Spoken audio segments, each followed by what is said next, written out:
अगली चुनाव सर्दियों में कीजिएगा और 1 नेशन 1 इलेक्शन वाला। आपने सही मुद्दा उठाया। 1 नेशन 1 इलेक्शन हमारा एक कमिटमेंट है।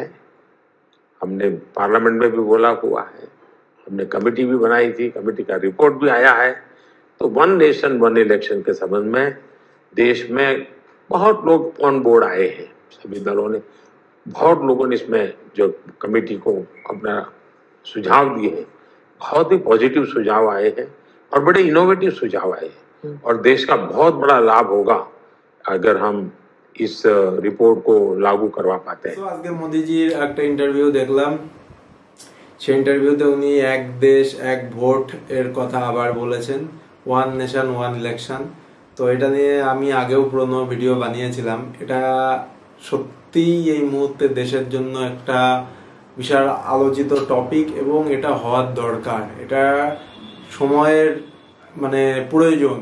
যদি দেশকে উন্নতির পথে যেতে হয় তবে অবশ্যই 1 নেশন 1 ইলেকশন প্রয়োজন। এটা কোনো পলিটিক্যাল এজেন্ডা না। তার কারণ আমি বলছি, একটা ইলেকশন করতে কয়েকশো হাজার কোটি টাকা খরচা হয় ইন্ডিয়ার।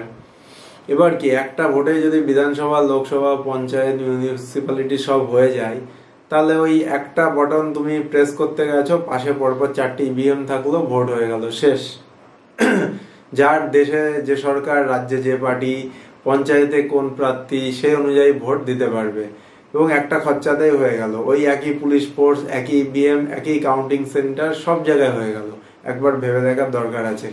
এই গেল 1 নম্বর। 2 নম্বর, 5 বছরে অন্তত 5টা ভোট হয়, মানে প্রতি বছর কোনো না কোনো ভোটে সমস্ত পলিটিক্যাল পার্টি ব্যস্ত থাকে। দেশের উন্নতি, রাজ্যের উন্নতি, এলাকার উন্নতির প্রতি কারোর ধ্যান থাকে না, শুধু একটাই যে কিভাবে ভোট পাওয়া যাবে।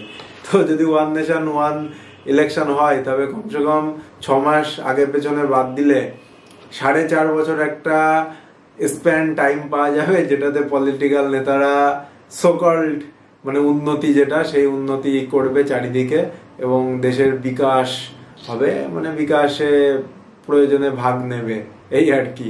তো এটা একটা দারুণ আইডিয়া। সেটা আমার মনে হয় সব পলিটিক্যাল পার্টিকেই সাপোর্ট করা উচিত, কারণ জনগণ যথেষ্ট সমঝদার। তারা বোঝে কাকে কোথায় কিভাবে ভোট দিতে হয়, এখনো অনেকে বোঝে না। সেই জন্যই বিভিন্ন পার্টি, বিভিন্ন প্রার্থী যাদের জেতার কথা না, তারাও জিতে যায়। যাই হোক, সেটা কোনো কথা না। কিন্তু এই যে টপিকটা 1 নেশন 1 ইলেকশন, এটার ব্যাপারে তোমাদের কি মতামত কমেন্ট সেকশনে অবশ্যই কমেন্ট করো। কোনো কোয়ারি থাকলে তোমরা কমেন্টে করতে পারো, আমি উত্তর দেওয়ার চেষ্টা করবো। আশা করি ব্যাপারটা তোমাদের ক্লিয়ার হয়েছে। তো এই ভিডিওতে এই পর্যন্তই। ভালো লাগলে সাবস্ক্রাইব করো। আবার পরের ভিডিওতে দেখা হবে এমনই একটা টপিক নিয়ে। নমস্কার।